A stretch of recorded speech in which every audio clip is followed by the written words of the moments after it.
Hello and welcome to SuperCoach Live. This is it. We made it. Round one is here. Well, it will be in about an hour's time. And the teams are in for all 9 games. So I can't believe it's how many weeks since the team picker opened and we started throwing ideas around about who we could pick in our SuperCoach teams. And now we have to finally lock in our decisions and our teams. But luckily, I've got some experts here to talk through that. So Matt Forrest from the Herald Sun will be doing this every Thursday. And a special guest tonight, the Phantom has dialed in from South Australia because we know round one is absolutely massive. So welcome, guys. Can't wait to get into it. Al, thanks for having me on. Thanks for letting me jump in. It was not a lockout day without you and me panicking. What a day it's been. We've had some big news come through. There's a few surprises in the team. Going to shake what we do up a little bit in SuperCoach. So plenty to get through. We've got some breaking news off the top. Matt, we know the teams came out last night for the Richmond-Carlton game, which will kick off the season at the G in about 56 minutes' time. But we know the subs, so that's always crucial information for SuperCoach.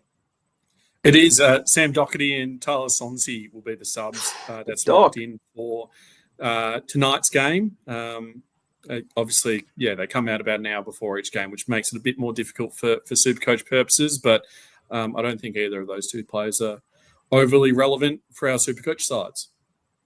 No, Doherty's an interesting call there. But, as you say, probably not in too many SuperCoach sides. Just quickly, Phantom, on those Richmond-Carlton teams, was there anything else there that jumped out for you? A couple of rookies named who have dodged the sub vest, which is good.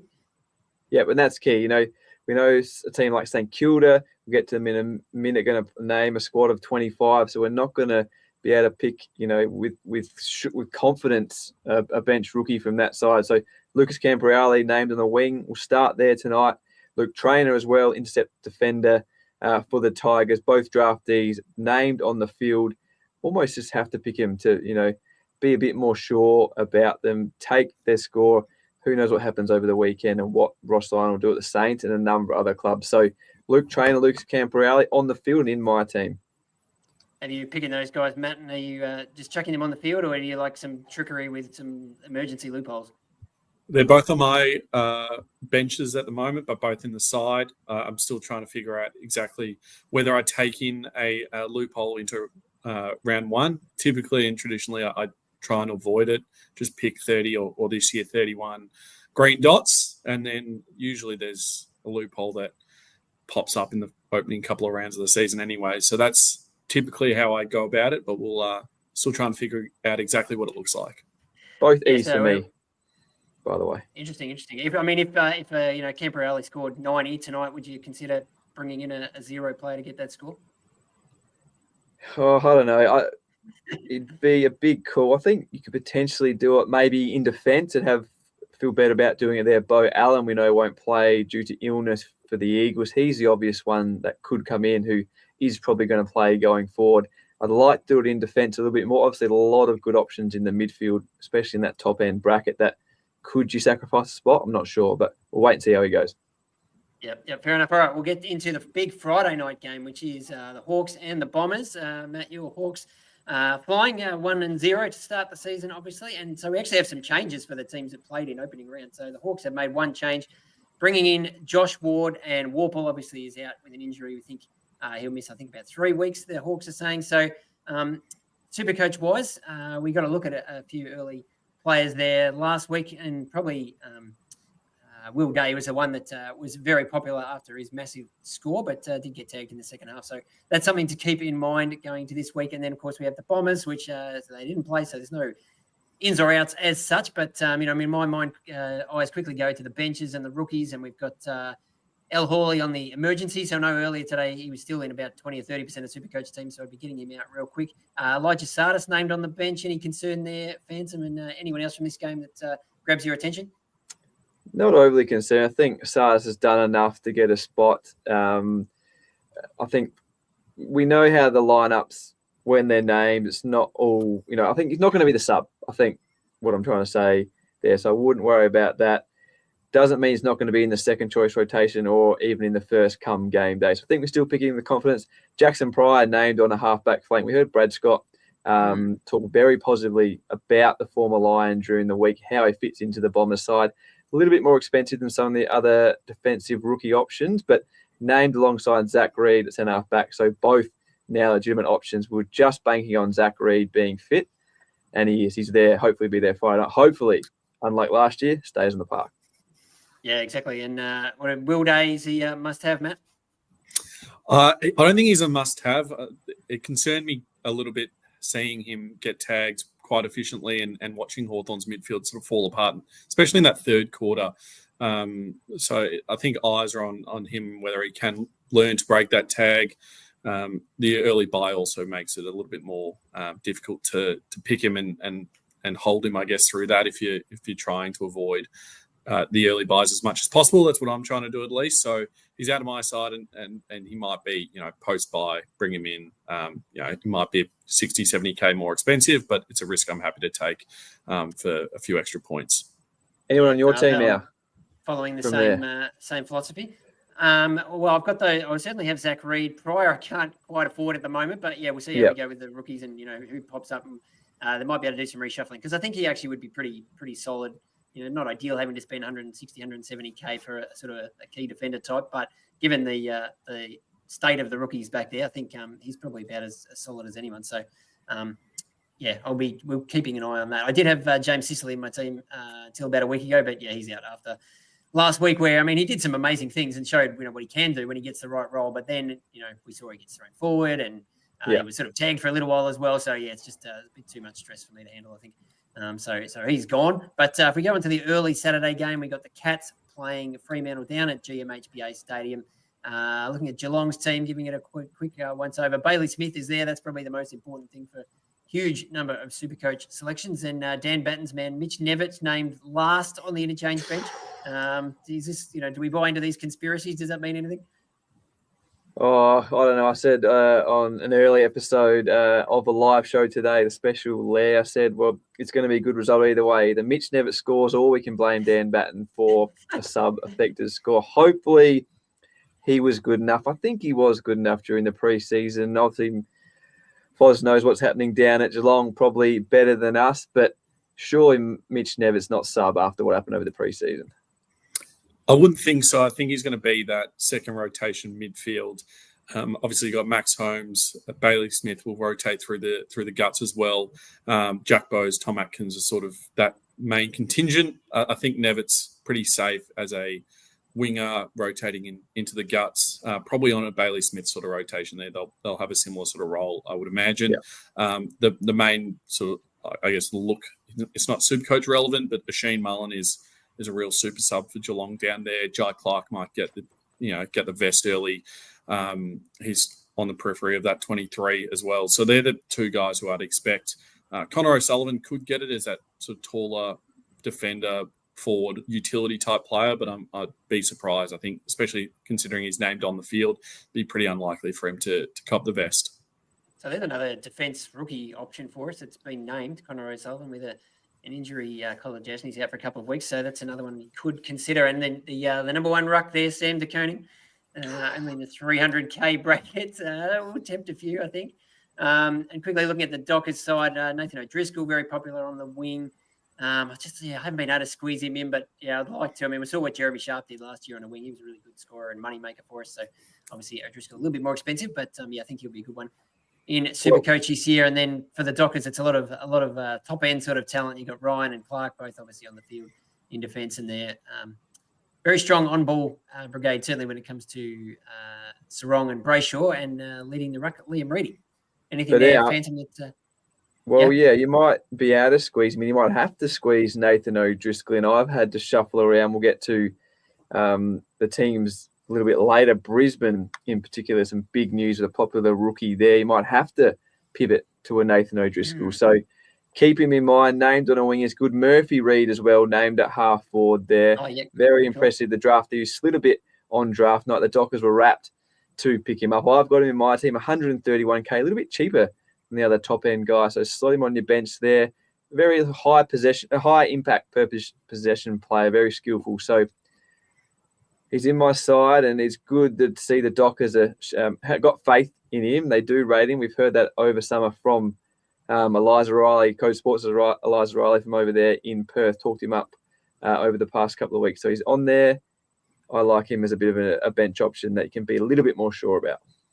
And down in the emergencies, Neil Erasmus. So he's another one who has been in plenty of teams. Certainly was in my team for a while over the preseason, but I think he's a no until maybe there's some injuries or something that they give him a look in. But he seems Murphy Reed's gone past him, so we'll have to scratch him, I think, and we'll better get into this game because, as you said, there's plenty of Supercoach news in this.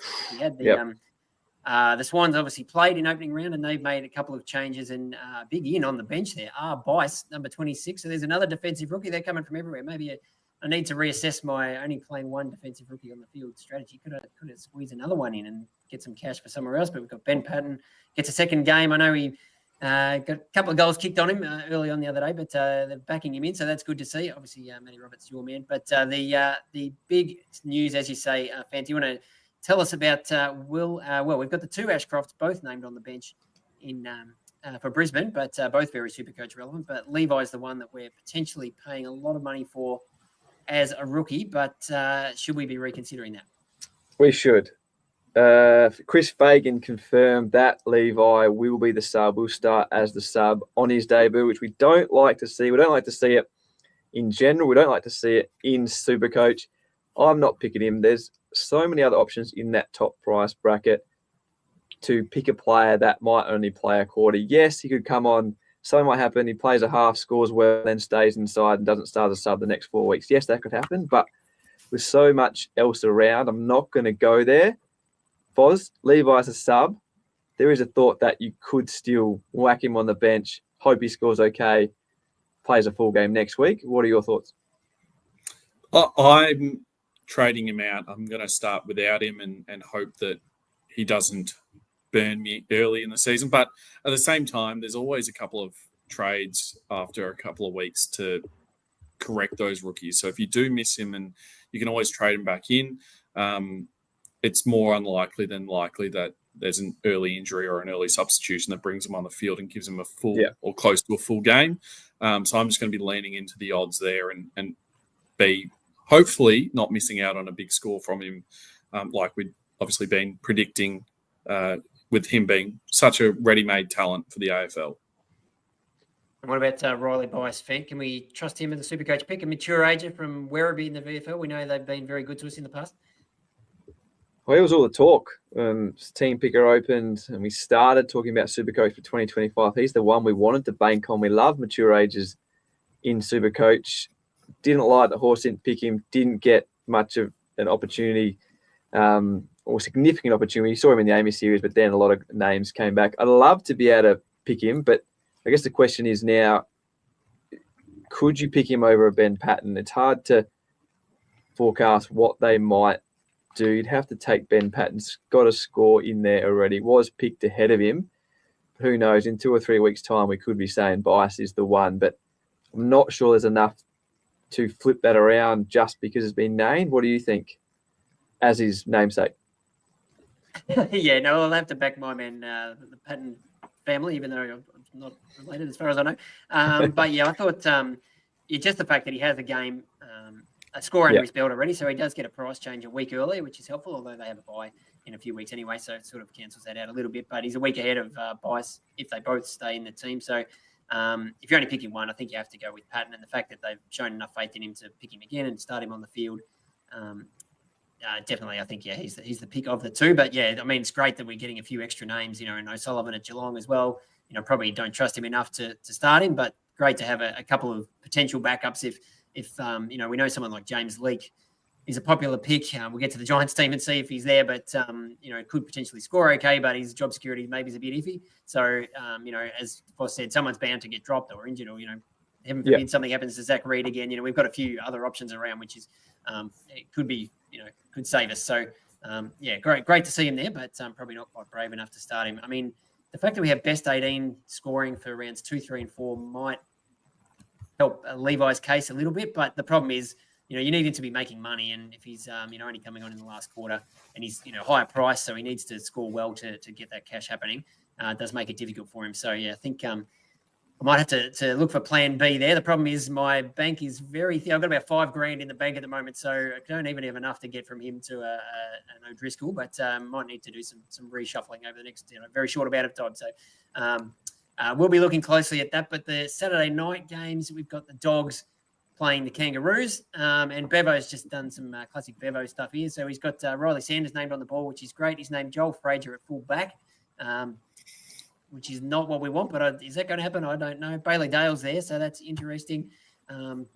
Any other relevant names there? A couple of debutants for the Dogs, including another mature ager, which we love. But Foz, what grabs you from this team? Big fan of seeing Sam Davidson debut. He obviously tore it up against the Hawks in the preseason game.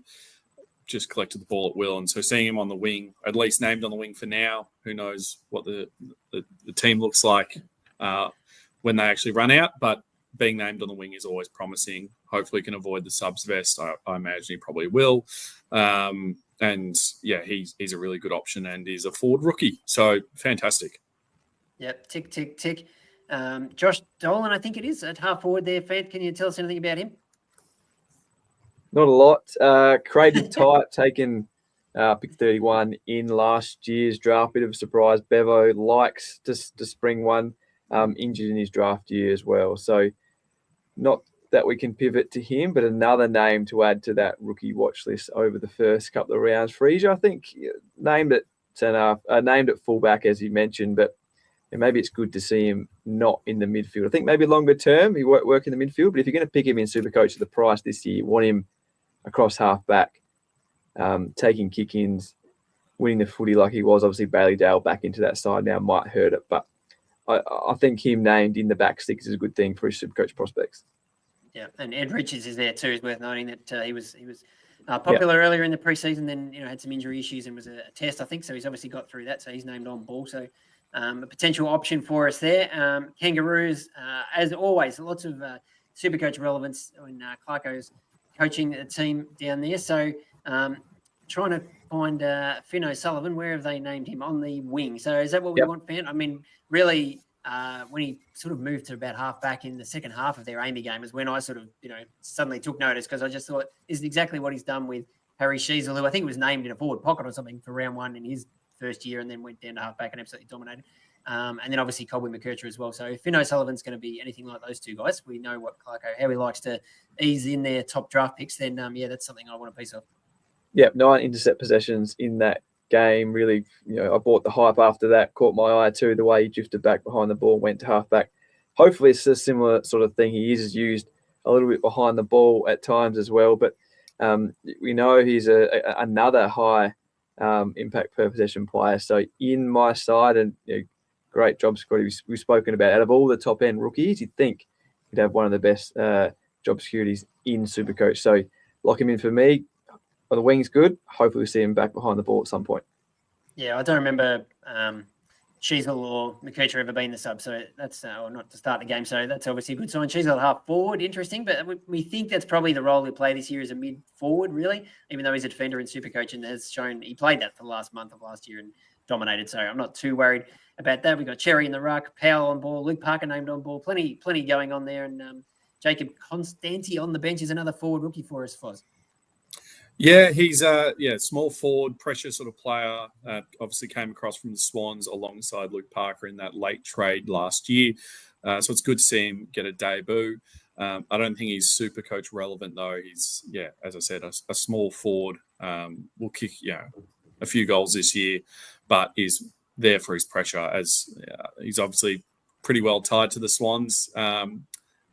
He was the one who tackled or wrestled Callum Mills at Mad Monday and injured his shoulder. So everyone sort of knows about him and the hard edge that he brings on and off the field. But it's good to see him break through for a debut at his new club. Absolutely. Now we have another game on Saturday night, which is Collingwood Port Adelaide. Now, Phantom, I'll throw it to you on this one because a big change. Collingwood said they picked one player after their pretty disappointing, I think it's fair to say, round zero performance. They've dropped someone. And I don't know if it's the one certainly not the guy we wanted them to drop anyway. No, I said it on the earlier this week that surely after what that midfield dished up on the weekend, oldest side in club history, surely Craig McRae can't be going and dropping a 21 or 22-year-old Ed Allen. That's exactly what he's done. Ed Allen is out. He was the one I went to when the Levi Ashcroft news came through, straight to Ed Allen. I thought he was pretty good against the Giants. not going to be there. Lockie Sullivan comes in, obviously SuperCoach rookie price player, effective cash cow from last year, comes in. Dan Houston as well for his first game as a Magpie. I'm a bit flat out because Ed Allen was the one I was going to. What's Craig McRae? Obviously, that's not even with Jordan DeGoey in the side, which was potentially the concern as well. Would Ed, if he couldn't perform, would he be the one to make ways? Made way before that, which is a concern. I guess we know now for sure. Can pivot to a Nathan O'Driscoll, as we mentioned before. That's what I've done. So disappointing, but at least we know. And what about Nick Dacos, Foz? Is he still in your side? I think his ownership dropped from 65% going into round 0 to was under 50 last time I checked. I haven't seen the latest numbers, but obviously lots jumping off after a low score, which will hurt his price a bit, and also maybe a few worries around the fact that he had a bit of an interrupted preseason. Did that affect his bit of all those cramps and everything that was happening last weekend? So are you keeping the faith with Nick? I have taken him out of my side, and I plan to get him back in the side once he falls below that 600k mark. I imagine he'll lose a fair bit of coin, even if he reverts back to pumping out 120s as we've become accustomed to. I've got no concerns about his in cramping last week. It was warm and humid up in Sydney. They obviously had a poor showing as a team, but a score of in the 60s. I guess that's the benefit of having opening round, despite the fact that we only got 2 games of football last weekend, is we got an early look at some players, but also gave us an opportunity to jump off Dacos before his price inevitably drops in the next couple of weeks. So he's got a couple of difficult matchups coming up in the next few rounds. He's got the bye. He's likely to get a bit of attention and a bit of a tag here and there. So there's a good chance to get him at 550, 580k after his bye, and hopefully when he starts really getting into his season and hitting his stride. So plenty to like from fading him and not starting him in your side. It's obviously going to hurt when he does pump out at 140 eventually and you don't have him in team, but you got to take the lumps with that. Yep, he's out for me as well. Phantom, are you sticking with him? He was in your team last time I saw it. Yep. Oh, enjoy that 140 on Saturday night. So yeah. And over to Port, we've got another forward rookie, Berry on the bench there. And of course, Jason Horton-Francis named on the ball. So yeah, have you got him out? Well, I was going with this theory for preseason that he's a forward and he's going to find it hard to break into that midfield. But look where he's named there. So I've given up on that. So I've caved completely, capitulated. I think we have to pick him. He just looks so good, and he's obviously jumped up the pecking order to get some more of those centre bounces, which is what I wanted to see. So very happy to start him in my team. But any other Port? You've won me over. Any other Port players we should be considering? Sam Powell-Pepper actually named on ball. That's interesting, given he's a rookie for us in SuperCoach in the forward line. Yeah, he's definitely being overlooked. We know he's got a role. Ken loves him. They love him. He's fine in terms of recovery from that ACL injury. It's not going to be consistently high scoring, but he's going to be consistent, and maybe that's going to be enough at the price. We might get 3 or 4 weeks in and go, maybe 65, 70 from Sam Pepper was enough to make the cash. So I'm not going to start him, but he is one we could pivot to potentially if something doesn't work out with our other top price options. Joe Berry as well, sort of head-to-head, pretty much same price, same sort of small forward impact player like an Isaac Kako. But Kako's probably just gone ahead after what he did in the Amy series. But Port do love Joe Berry, got a lot of tricks. So expect him to score okay off limited possession like a Kako might. So a nice pod if you want to go anti-Kako and something different in the forward line. Joe Berry might surprise as well. And what about Jeremy Finlayson, named at 10.5 back straight in? Not for me, Foz. What do you think? I'm not buying it. A big trap for me. Foz, do you like? I think good for draft. I wouldn't touch him in classic, but I think since considering he's a forward eligible and he'll earn DPP in round 6 if he stays down at half back, he could be a good option for your draft team. But yeah, not for classic for me. Yeah, no, I think that's a good call. Get him with a sneaky late pick. We're off the waiver wire in draft now. We carry to we've got to try and keep moving. There's so many games, 9 games now after only 2 last week. But we get to the dreaded Sunday games and the dreaded extended benches. And I know there's some names down here that are going to cause us some headaches, especially try and sort out the whole rookie situation. But Adelaide and the Saints, is the first one to look at, playing at Adelaide Oval on Sunday, the early Sunday game. We've got Rory Laird named in the back pocket, so we know he's sort of out of the midfield there. Dawson in the middle, coming on a wing. Rankin at half forward, but Sid Draper on the bench, extended bench. I mean, I think a debut has been confirmed, if I'm not mistaken. And that's another name above him too. That's interesting too. You still hot on James Peatling, fan? I am still in my side. 8% of teams he's down to now. Big pod. The role was there. Led the Crows for centre bounces. Led the Crows for contested possessions against Brisbane in the Amy series. Still in my team, and it might not be number one CBA man. It doesn't need to be 352k. I'm happy to stay at that price rather than go up to one of the big, much hyped opening round performers.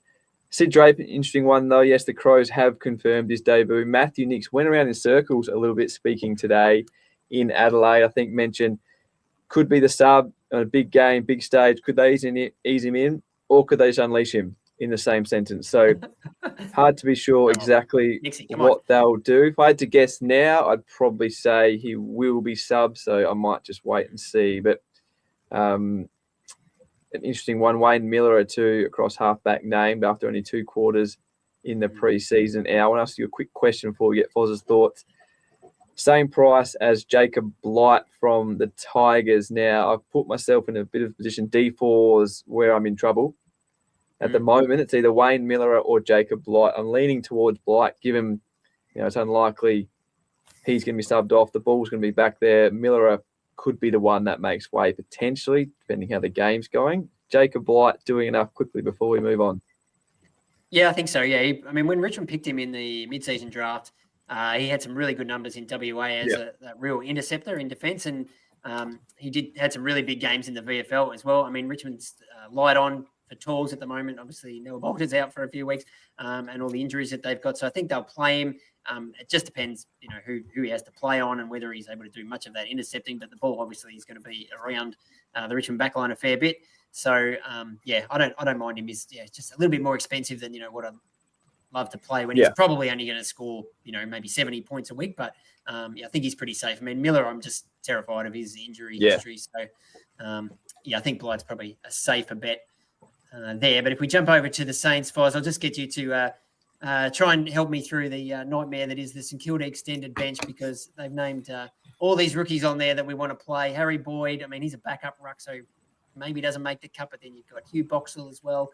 Max Hall, who's a mid-forward in Supercoach. Liam O'Connell, who's another defensive rookie who we're hoping might get a game. Look into your crystal ball. What's Ross doing? Who's going to actually get a game for us here? I'm really hoping that Harry Boyd gets his debut. I really like him. Obviously, he's that second ruck, and Ryan Marshall's had an interrupted preseason with his stress fracture. They're also wanting to play him up forward, so I'm hoping that they pick the 2 rucks there. Boxall seems locked in for a debut. It hasn't been confirmed, but all signs are pointing towards him playing his first game. Hall, they really like. I don't see how he gets ahead of a couple of the others that are on the extended bench, and O'Connell, I don't think, will debut. Isaac Keeler sort of surprised me as a extended interchange option, but he is that sort of key forward, key defender utility. Could sneak in for a game. One that I really love, and it's great to see him named on the field, and that's Angus Hastie, a former Geelong Falcon. He was a perennial sub last year when he broke in and debuted. I think he played 6 or 7 games for the Saints. Majority of them were sub-affected, but he's been super impressive this preseason. I went down to RSCA and he was the only user off halfback. He was really good. And obviously he's going to be lining up against alongside Wilkie, Sinclair, Wanganeen, Miller, even Webster they like sort of using and distributing off halfback. So it'll be interesting to see where in the pecking order he slots. But named on the halfback instead of the wing is really good signs. He's a good interceptor, good user by foot. So I'm really excited to see how he goes. And he's while he's a midfielder only in Supercoach, I think he's 113 or 119k, very cheap. Yeah, so nice. Definitely one to look at and for your bench options. Yeah, for sure. And the other one I like too is Hugo Garcia, named in the centre. So he's about 245k, but mid forward. again, played as the sub a fair bit last year, but seems like he's graduated up to a sort of a full-time midfield role now. So I really like him. And of course, we've got McRae on board. There's a lot of Supercoach interest in the Saints this year, and Jack Sinclair and Marshall, who both missed basically the whole preseason, but they're both named. So probably a bit risky to pick either of them, but it does affect what happens to some of these other guys. But I like the fact that Hasty, I thought Sinclair might sort of push him out, but he's still there. So that's a win. But we'll just have to wait until the final Friday teams are sort of finalised at about 5 o'clock tomorrow. So we'll be keeping a close eye on that. Trying to get through these last couple of games. Melbourne and the Giants is the next one. Again, extended benches. Aiden Johnson, your man on the extended bench there, Fant. You're still considering him on the forward bench, and Max Gawn, I suppose, hang on, we want to see who's in the ruck for the Giants, don't we? And it is Lockie Keefe. So does that lock in your Max Gawn selection as well? Yep, locked in. See VC Tom DeConey tonight. See Max Gawn on Sunday. Aiden Johnson, F8. It's very much up in the air. We'll wait and see what happens with a couple of those final 22s. 23s on Friday afternoon. Connor Stone as well at the Giants.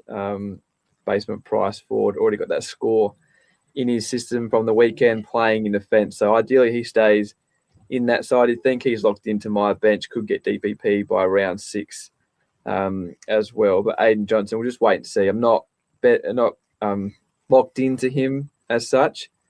Let's just see tomorrow afternoon, see who is in the final side, but I don't mind him. Mature ager, bigger body, can do multiple jobs there in the forward half. So if he's there, I might pick him, but definitely not better to him in any way. But Harvey Langford, Xavier Lindsay, a few other draftees also named on the extended bench, potential debuts. Foz, do you think we'll see a few of the Matt Jefferson as well on that list? How many are going to play? Well, they've named 5 players to potentially debut. I think they definitely take in Lindsay and Langford. Matt Jefferson and Johnson are probably fighting for the same position, and I just don't see how Jack Henderson cracks in and who he replaces there, and who he sort of knocks out of that. So I think 3. I think that's a pretty safe number as well. So one of Jefferson or Johnson, I feel like they'll be fighting for the same role throughout the course of the season, and if someone's in form in the VFL, they'll put a bit of pressure on them. And I think the 2 top 10 picks or top 11 picks are pretty much locked in to play, and hopefully can get some decent midfield rotation minutes.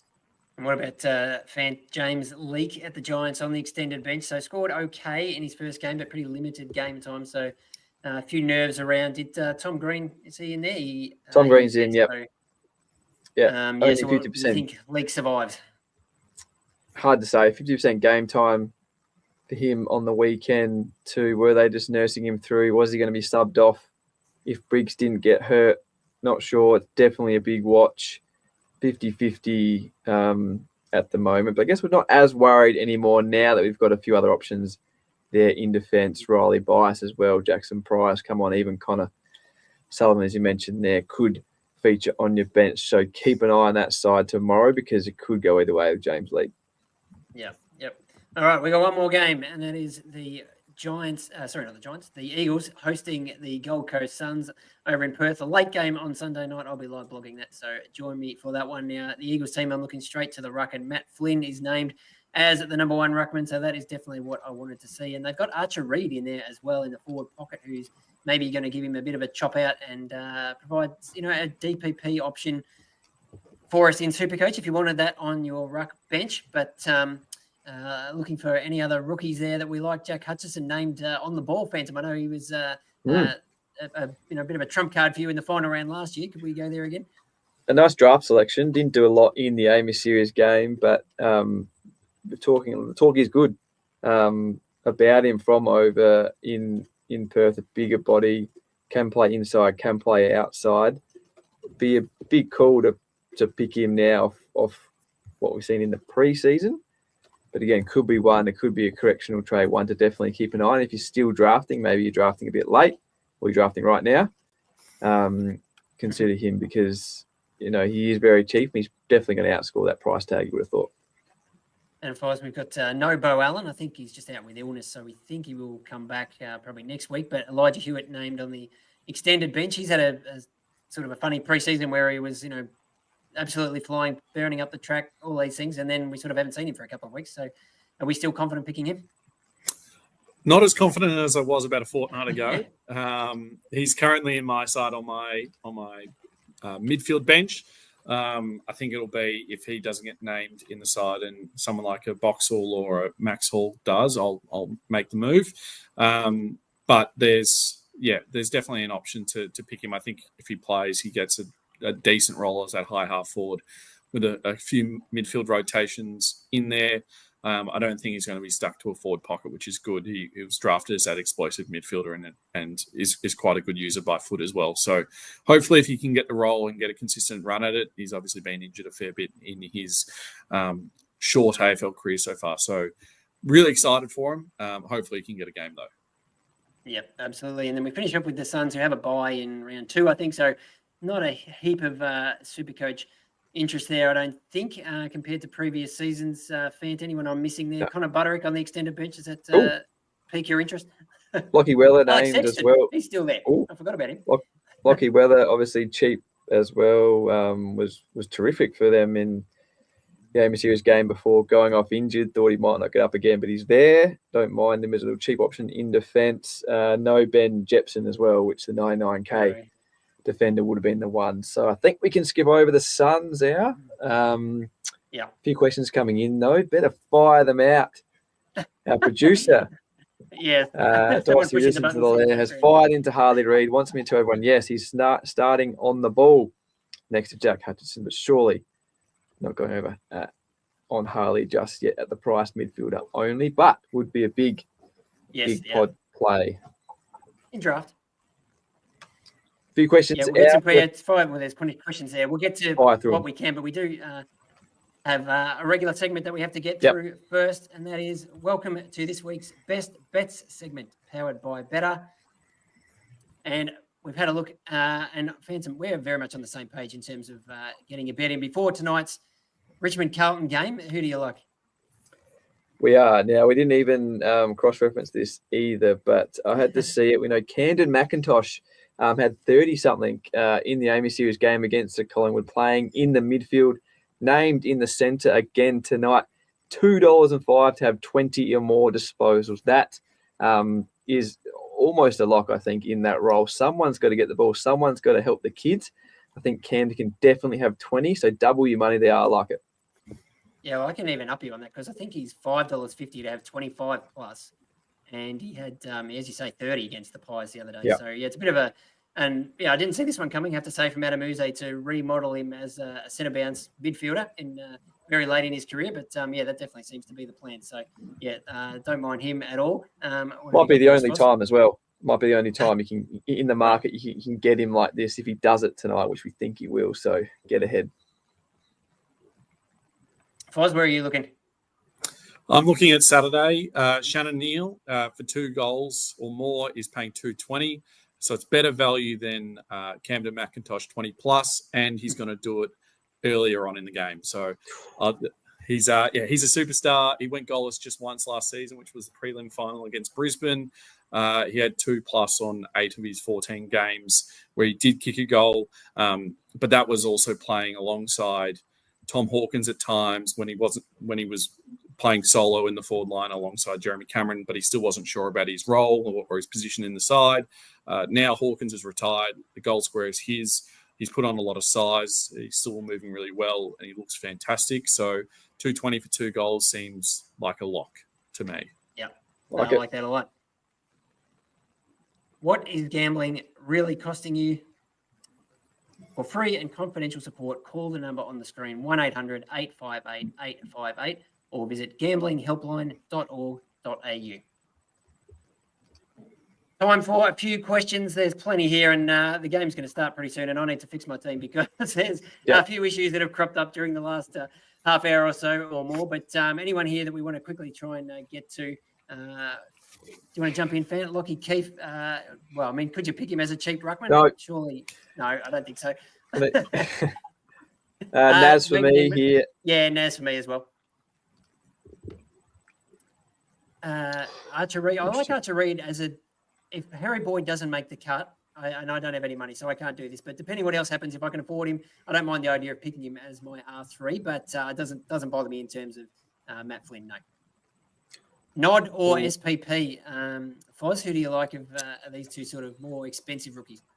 I'm taking SPP. He's starting on my field F5, so I'm very excited about him, especially being named on the ball.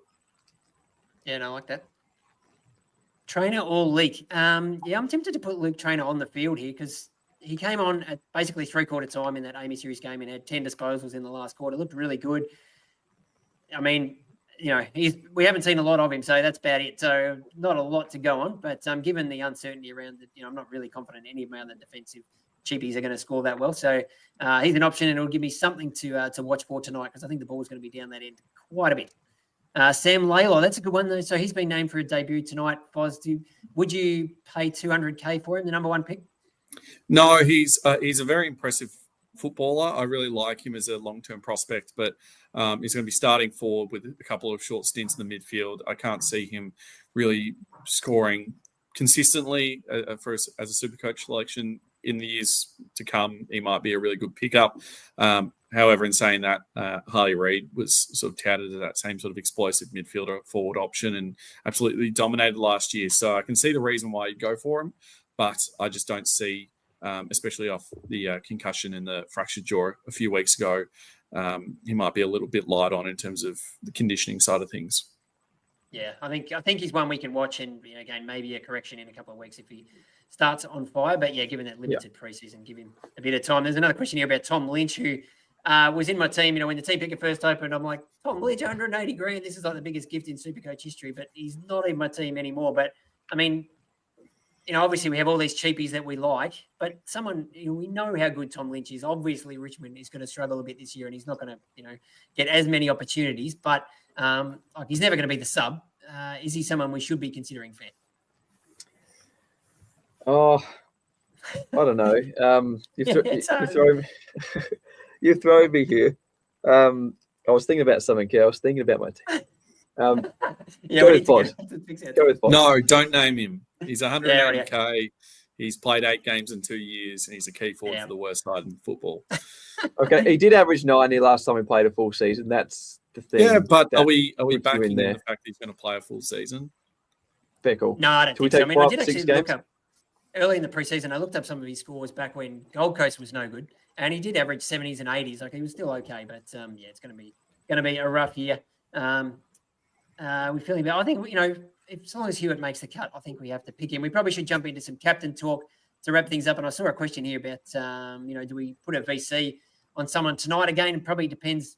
Are we picking a loophole, or do you pick Harry Boyd even if he doesn't get named and it gives you a double shot at it, or do we just go with a straight out captain? But there's some pretty good options out there tonight, fan. Probably mostly on the Carlton side.